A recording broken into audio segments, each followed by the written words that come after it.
वहीं एक और ताजा अपडेट इस हवाले से आपको बता दें, यूक्रेन के सदर ज़ेलेंस्की ने एक वीडियो जारी करके रूस को इंतबा दिया है। हम आखिरी सांस तक लड़ेंगे, ज़ेलेंस्की का बयान सामने आया है।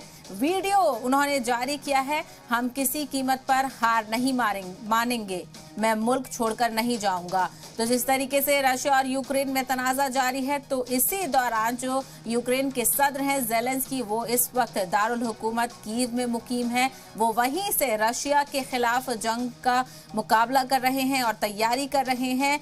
उन्होंने कई तरीके की तजवीज़ को भी इनकार कर दिया है, अमेरिका की जानिब से पेश की गई थी। तो वहीं अब यूक्रेन के सदर ज़ेलेंस्की ने एक वीडियो जारी किया है, जिसमें उन्होंने पैगाम दिया है रूस को, सीधे तौर पर रूस को इंतबा किया है कि हम आखिरी सांस तक लड़ेंगे, हम किसी कीमत पर हार नहीं मानेंगे। तो यूक्रेन भी लगातार रूस के खिलाफ जंग में मुत्तहिद है और खास करके जो यूक्रेन के सदर हैं ज़ेलेंस्की, वो कड़ा मुकाबला कर रहे हैं। लगातार उनके जो बयान है इस मामले को लेकर वो सामने आ रहे हैं और ताज़ा वीडियो उनका जारी हुआ है, जिसमें सीधे तौर पर उन्होंने रूस को इंतबा किया है।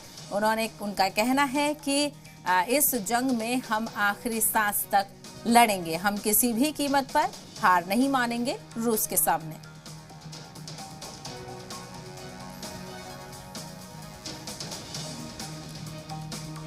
तो रशिया और यूक्रेन तनाज़ा के हवाले से तमाम तर अपडेट्स हम आप तक पहुंचा रहे हैं। यूक्रेन के सदर ज़ेलेंस्की का वीडियो सामने आया है, जिसमें उन्होंने रूस को इंतबा दिया है कि हम आखिरी सांस तक लड़ेंगे, हम किसी कीमत पर हार नहीं मानेंगे। तो ज़ेलेंस्की इस वक्त यूक्रेन की दारुल हुकूमत कीव में मौजूद हैं और वो वहीं से रूस का मुकाबला करने के लिए तमाम तर तैयारियां कर रहे हैं।